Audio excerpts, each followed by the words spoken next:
Hey guys, it's Saucy Surg, and today's guide we're going to be breaking down all 5 of these special backpacks inside the Cuckoo Pot skill tree within Crimson Desert. Now if you're not familiar with what I'm talking about, these are some of the most unique items in the game within the Cuckoo Pot. They change completely how you farm and explore the map. We're going to be talking about the Cuckoo Enhanced Disruptor Backpack, the Watcher Pack, the Rocket Pack, the Gardening Pack, and the Insect Gatherers Pack. In this video, I'm going to walk you through exactly what each backpack does, what resources you need to craft them, and most importantly, the fastest and most efficient ways to unlock and farm everything that's required. So whether you're trying to optimize your farming routes or boost your combat efficiency with some of these backpacks, or you just want to fully take advantage of the Cuckoo system and just learn a little more, this guide is going to cover all of that. And if you're into Crimson Desert tips, tricks, guides, and content, and consistent content like this, make sure to smash that like button, drop a comment, and subscribe. It really does help push the channel out, and I appreciate all you guys that do that. Without further ado, let's get straight into it. Before we get into this part of the video, I want to quickly cover a few things of those who might be a little new to the Cuckoo system and the entire facility. Right now, we are located at the Kilden shop, which is just below Hernand, slightly to the left of the main settlement on the map. Now, anytime I refer to the Cuckoo Pot shop, this is the exact location I'm talking about, or we're going to call it the Kilden Workshop. When you arrive here, you're going to meet a character, and his name is going to be Grimnir. He's the main vendor and craftsman for everything related to the Cuckoo Pot system. This is where you're going to be crafting, upgrading, and managing all of your guys' Cuckoo gear, so don't forget that. If you progress through the early story, this is the place where you craft your first Cuckoo Pot to seal some of those artifacts within the game. Now, inside a shop, think of everything as a full skill tree system. You've got spears on one side, armor pieces like the laser helmet and resistant pieces of gear on the right, vehicles and mechs, yes, both the small and large mech can be built at the bottom, and the elemental splitters at the top left. Basically, they're like flamethrower style weapons, whether it be lightning, fire, or the frost variant. And on the top right hand side, we have, on today's focus of the video, the backpacks. Each category branches off into a skill tree depending on what you invest to unlock different paths. Now, before we dive into the backpacks, there's one thing you need to understand. Every single backpack requires a Cuckoo Pack. To get this, you're first going to need to craft a Cuckoo Pot using iron ore and timber. It's honestly super simple stuff to get. Everyone should know how to get it. Then you combine that with a Peddler's Pack to create the Cuckoo Pack. I'm not going to waste your guys' time explaining how to get iron and timber. You already know chop trees, mine ore. It's pretty self-explanatory. There's many guides throughout YouTube to look. But the Peddler's Pack is where people get stuck at, and I'm going to show you exactly where to get that. Head to Toadsmith Tannery, located just below Hernand, near the Emberwind Workshop. Now, when you guys get here, you are going to see a vendor, and there's going to be multiple racks with a bunch of packs behind him. The ones you're going to be looking for are the white and the red cloth packs. Those are going to be the Peddler packs. Now, here's the trick. You obviously got to equip the mask because we are going to steal as many as we can carry. Once you steal a bunch of these backpacks, simply run out of the red big circle and repeat if needed. They do respawn, so you can respawn, come back here, and just grab a bunch and do it multiple different times for a bunch of backpacks. Because we are going to need quite a few Peddler packs to craft all these Cuckoo backpacks. Now, once you get your Peddler's pack, you're going to head back to Grimnir at the Kilden Workshop. From there, we're going to craft your Cuckoo Pot. You're going to combine that with the Peddler pack, and now you've got your Cuckoo Pack. This is the core ingredient for every single backpack we're covering today. So let's start with one of the strongest options in the game, especially for the mechanical enemies, and that is going to be the Cuckoo Enhanced Disruptor Backpack. You'll typically unlock the base Disruptor Backpack somewhere mid to late game progression in one of these storylines, or you can find it through a dispatch mission. But to craft the enhanced version, we are going to need the backpack itself, the Cuckoo Pack, electrical components, and small batteries. So you've got 2 solid methods, and method number 1, we are going to head to the eastern side of Delicia. There's an island with a fast travel point exactly where I am. If you haven't fully cleared it, this is where you're going to find these large robotic enemies. That is going to be your main source for electrical components.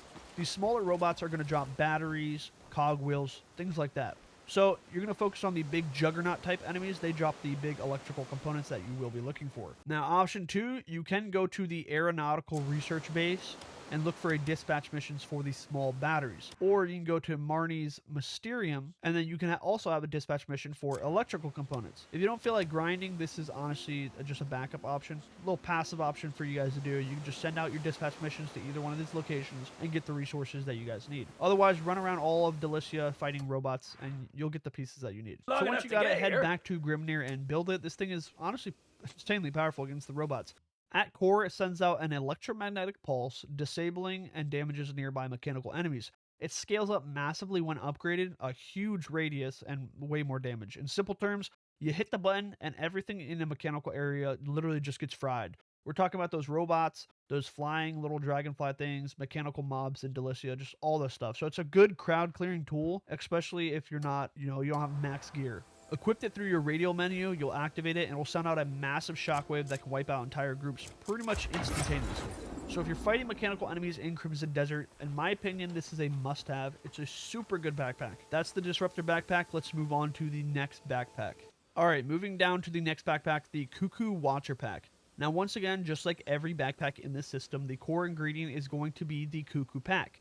We've already covered how to get that earlier, crafting your KUKU pot with iron ore and timber, then combining it with a Peddler pack. We've also went over how to get electrical components and small batteries. So now I'm going to show you guys the fastest and easiest way to farm the remaining materials, which is going to be abyss cells and clockwork insects. So my personal favorite method, and honestly the most stress-free in my opinion, is if we head over to Drake Falls Castle, head to Payloon, go south of the P on the map, right above Drake's Falls Gorge, you'll find a Drake's Fall Castle. Now once you get here, you're going to head inside the castle, and what we're looking for is bismuth crabs. What you want to do is aggro a large group like I do, using blinding light, and you're going to kite them all together, just like I'm doing, walking around. You're going to try to get them all into a nice big pile. Make sure you do not kill every single one in the area, because you want them to respawn. Then you're going to wipe them all out at once, just attack them like I do on screen. And just like that, you'll start seeing abyss cells dropping consistently, along with bismuth ore and even some abyss gears you can actually grab. The best part, as long as you don't completely wipe out every single crab spawn, they will continue to respawn, meaning you can farm the spot over and over again. And honestly, you only need about, I'd say, 10 or 15 abyss cells for this farm, so it's pretty quick. You can also plant them later into your farming on your camp if you're into that. You just stack them up and move on. Now we're going to talk about how to get clockwork insects. There are two main ways to do this. Method one is the dispatch mission, and this is the one I recommend, especially if you're early on and you don't have the rest of the backpacks, aka the KUKU backpacks. Then this is the one I would just solely stick to.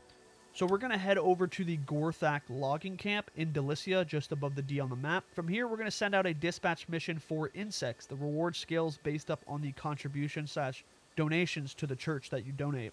This is by far the easiest passive method to get your insects, but we're going to talk about method number two. There's actually a backpack called the Insect Gatherers Pack that lets you collect insects, spiders, centipedes, mechanical dragonflies. The problem is, if you're like me and you've already cleared most of the map, they won't be around a lot. But also, if you're early into this KUKU guide, more than likely you probably don't have this backpack, so I wouldn't worry about the Insect Gatherers Pack. But if you do, run around and collect those mechanical dragonflies anywhere you can find them. Now, crafting the Watcher backpack. Once you've got the abyss cells, clockwork insects, small batteries, electrical components, and your KUKU pack, we are going to head back to Grimnir at the Kilden Workshop and craft the KUKU Watcher pack. What does the Watcher pack do? Well, honestly, one of the coolest backpacks in the game, in my opinion. When activated, it deploys 2 floating Watcher drones. Think of them as like little helicopter companions. They're honestly pretty cool. These things fire like laser burst, shotgun style blasts. They automatically target the enemies and they stay active with you the entire fight. Now, damage-wise, obviously they're not the strongest. They're a backpack to help you out. But what really shines is the consistent support of damage. It honestly builds up the stagger honestly pretty good. And honestly zero aggro because the enemies don't attack them, which means they're just there doing non-stop free extra damage for you. And visually, it feels like something it feels like something right out of the Star Wars movies. It's honestly super satisfying. So if you want a passive combat boost, especially for a boss fight, or just something to just have on your back helping you out throughout the match, the Watcher pack is 100% worth grabbing. With that one covered, let's move on to the next backpack. Alright guys, we are back at the Grimnir at the Kilden Workshop. And the next backpack we're going to be covering is the KUKU Rocket Pack. Now, I'm going to keep this one a bit shorter than the rest because this backpack is a little more situational compared to the others.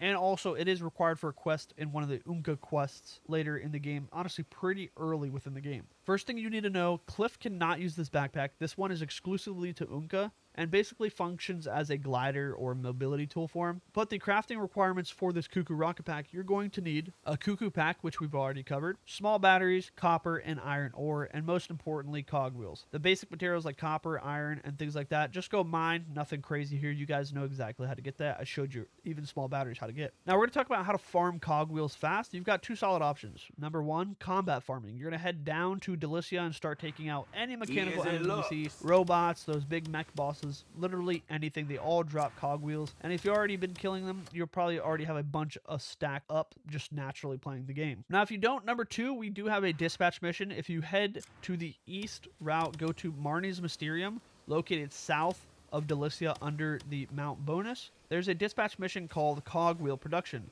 This mission gives you around 100 plus cogwheels per run. So if you run this a few times, you'll have more than enough without even grinding. Now, what the rocket pack does is once you've got everything, you're going to head back to Grimnir, obviously craft the rocket pack. And like I said, this is not for Cliff, so when equipped, you're going to equip it on Unka. And it's going to act as a rocket-powered glider system. It gives them, like, you know, mobility in the air, lets them glide, and it's pretty cool. But for most players, we're going to be focused on combat efficiency and farming, not other backpacks and side characters. But I thought I'd just throw that one in there for quick. So, honestly, just a mobility thing for your side character. All in all, a very good one. So, with the rocket pack covered, let's move down the list and get to the next one. All right, moving down the list, the next backpack we're going to be covering is the Cuckoo Gardening Pack. And I'm going to be real with you guys. This is probably one of the most important and just changing backpacks in the entire Cuckoo system, because you're going to need a lot of plants later game, whether you're trying to farm for your camp, gathering herbs in the wild, or just stacking up resources for like Palmer pills, recipes, things like that. This thing is a game changer. So to craft the Gardening Pack, you are going to need a Cuckoo Pack, Abyss Cells, Core of Mortification, and Core of Resipiscence. I don't think I'm pronouncing that right, but whatever. Let's get into these cores. So the Core of Mortification, we're going to head over to Demonis in the northern region at a place called the Sanctum of Mortification. Now, when you guys get here, you're going to notice this is a standard sanctum, you know, so there's going to be a puzzle with these things you got to shove on top of these pillars. There's going to be a cube you got to find. You know how to do this stuff by now. Place everything into the correct pillars and wait until you clear the sanctum. But that's not all we're here for. What most players do miss is the hidden light puzzle at the end. You're going to find a gem mechanism, and it gets interesting. What you're going to use is your blinding light. Shine into the gem, but don't hold it consistently. Instead, we're going to turn it on and off, so it's like shine, stop, shine, stop, shine, stop. And we're going to repeat that on all those little gems. They can be a little finicky, take a few tries just to get used to it, but honestly, it's super self-explanatory. Now, once you do that, it will activate the tower mechanism at the top will go in, and the Core of Mortification will pop out at the top. You're just going to grab it with your Axiom grapple and seal it into your cuckoo pot, and that's it. Now, let's talk about the Core of Resipiscence, or honestly, however you pronounce that. I know I'm probably butchering that. Next, we're going to head below Hernand, just above the Witch Woods. Here, that witch that we always go to. You're going to be looking for these shrub type enemies like these bush creatures. Now, before you do this, I recommend saving your game. Trust me, because the enemies drop random cores, so you're not guaranteed this core, so you're going to have to save scum. So save your game, and then you're looking for the big, larger bush enemies. They have the drop, so you're going to save, you're going to kill all of them, and if they don't have the core you need, then you're going to load that save back up.